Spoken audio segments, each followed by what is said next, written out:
Sangat sering banget nulis lagu sambil boker. Jadi maaf ya Pak Dokter Tompi, gue ketemu di M-Block di Toyor lu. Maaf dok, refleks. Mau main dulu. Oh main, ada mainnya nih? Ada dong. Jadi kita udah, jadi ada dua. Kita udah ngumpulin tiga pertanyaan Gamesnya dari netizen dulu. Tanya jawab dulu, terus nanti ada this or that.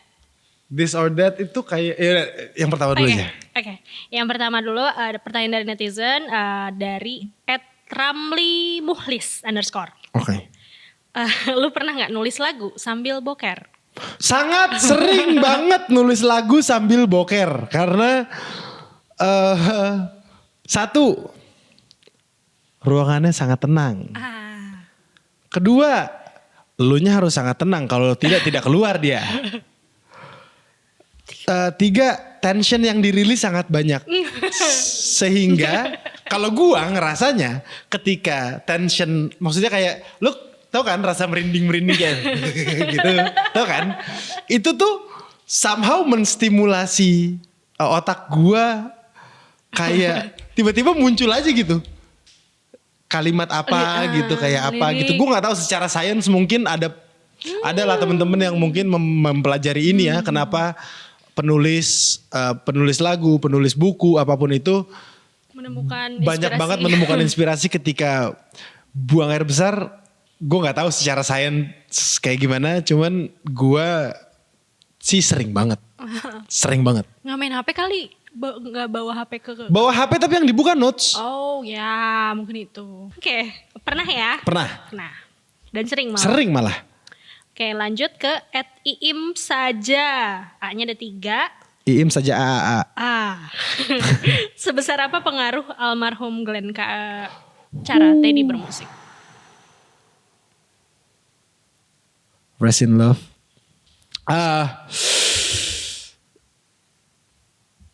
Ini jadi personal banget sih. Karena video klip pertama kali yang gue tonton waktu gue di Ambon, itu adalah video klip Cukup Sudah. Dari yang mengidolakan, kemudian bermimpi gue pengen jadi kayak dia gitu. Sampai bertemu dan berteman dan menjadi guru. Sampai banyak banget sih, maksudnya kita sering banget ngobrol. Gue sering banget nanya. Gue tuh orang yang suka banget nanya sama orang yang I look up to gitu. Terus waktu itu ada satu momen dimana kita sempet VW-an. Jadi dia suka banget VW tapi udah gak punya VW. Terus gue waktu itu lagi sering pakai VW. Dia ngajakinnya, kita muter-muter Jakarta yuk VW-an gitu. Habis itu ya kita berdua ngobrol di mobil dan segala macam. Banyak banget hal yang gue tanyain. Kemudian satu kalimat yang melekat sampai sekarang adalah dia cuma bilang, "Ade jangan pernah berhenti ya kalau beta udah selesai." Di detik itu mana gue kepikiran kalau selesainya itu selesai kayak yang terjadi gitu. Gue mikirnya mungkin selesai apa gitu, kayak ya oke. Gue gak akan berhenti kok gitu. Terus kejadian lucu. Gak lucu sih, ini agak magis sebenarnya. Gue gak tahu gue gak tahu ini terjadinya unik banget menurut gue. Karena waktu itu jadi gue nanti di album semua ada satu track yang magis itu tadi. Terciptanya adalah ketika gue pulang dari waktu itu, bokap nyokap gue tinggal di Pondok Indah. Gue mau pulang ke Bintaro lewat Tanah Kusir, macet kan. Kebetulan ada beberapa teman gue yang dimakamkan di situ, termasuk almarhum Kak Glenn, ada almarhum Mike Mohede juga di situ. Terus ada salah satu teman gue, teman kompleks lah. Terus karena macet banget, terus gue ngitung nggak buru-buru juga lah, pengen pulang. Nunggu macetnya kendoran dikit aja, mumpung baru jam 3 juga, jadi ke makam masih enak gitu sore-sore. Sendirian gue datang ke tempat teman gue, terus ke almarhum Mike. Terus ke Kak Glenn. Ya waktu di depan makamnya Mike sama depan makamnya Kak Glenn, gue banyak lah bercerita, kayak ngobrol karena gue kangen banget sama mereka berdua gitu. Selesai, gue naik mobil, pas tutup pintu, dedeng.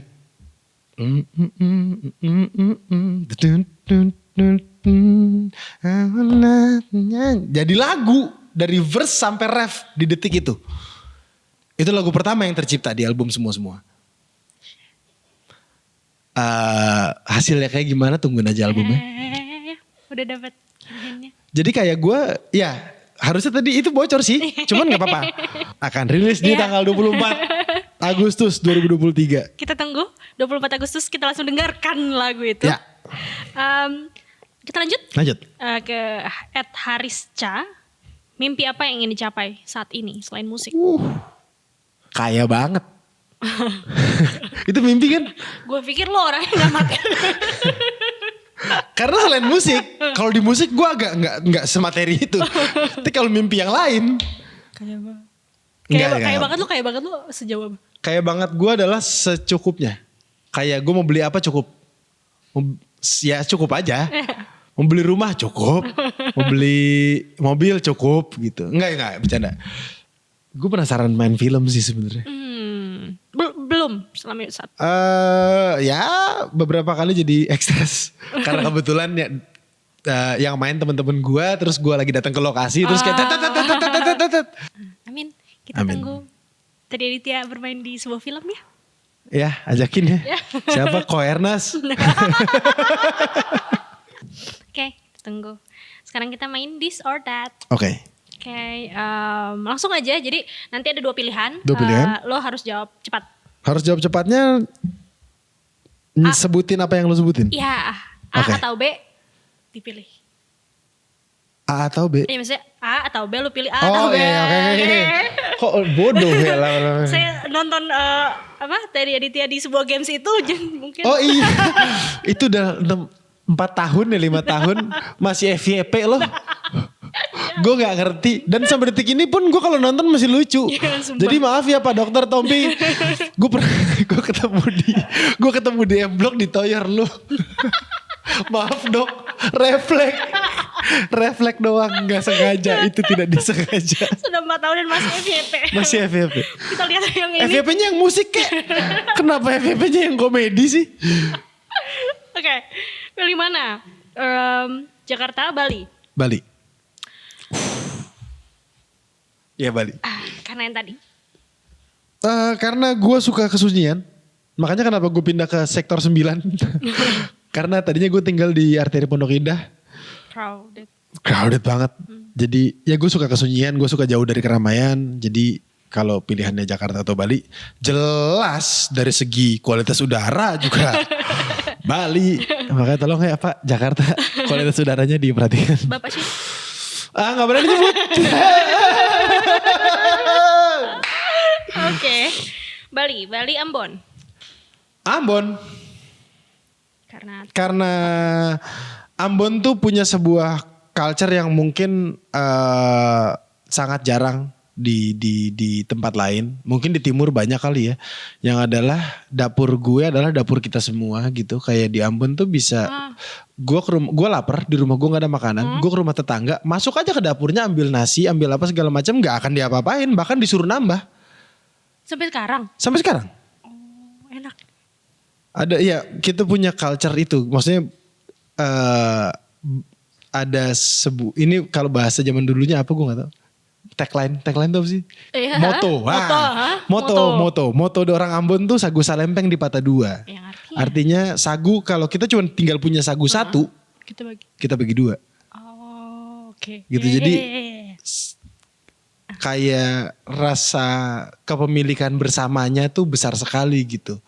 Oke, selanjutnya gunung atau pantai? Pertanyaan yang tidak pernah gue bisa jawab. Walaupun lo semencintai lo dengan lautan itu. Gue sangat cinta gunung juga masalahnya. Jadi gue gak bisa jawab yang gini. Oke. Karena ya nothing is real gue bikin di pantai. Question mark gue bikin di gunung. Karena gue gak bisa milih. Jadi kalau ditanyain gunung atau pantai. Ada gak pantai yang ada gunungnya? Ada gak ya? Ada sih. Labuan Bajo tuh? Iya Labuan Bajo. Gak ada gunung. Lombok mungkin. Iya. Lombok ada pantainya, ada Rinjani gitu. Selanjutnya yang terakhir. pilih mana? Balik ke masa lalu atau pergi ke masa depan? Enggak, stay di sini aja. I like being present.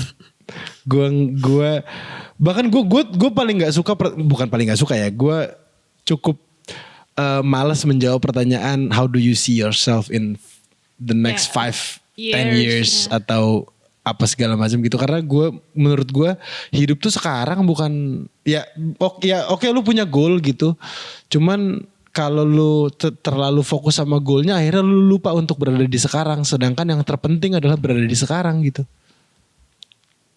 Kadang-kadang goal lu bisa sangat besar, akhirnya yang mendistract lu berada di sekarangnya kayak ke distract gitu. Jadi menurut gue nggak bisa milih yang itu. Gue memilih untuk berada di sekarang. Oke. Di sekarang. Oke, pertanyaan terakhir, gimana caranya, kasih gue tips and trick gimana caranya untuk hidup hari ini, untuk hidup detik ini.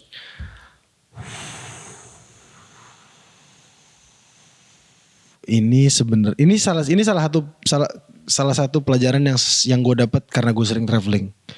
Gue pernah di Pulau Buru di Ambon.